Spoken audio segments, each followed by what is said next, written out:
How to send videos from camera roll as a snap, not in chat. What's up everyone? In this tutorial I'm going to show you guys how you can easily send videos from your camera roll as a snap on Snapchat.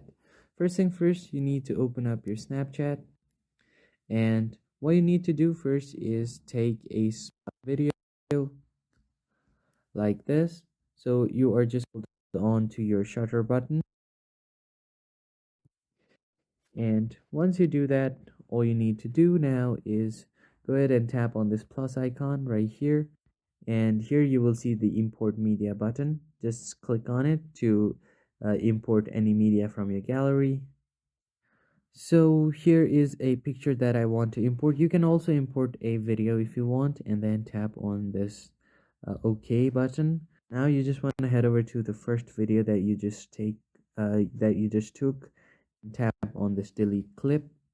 Now what this will do is it will only clip that will remain is the video or the photo that you selected from your camera roll.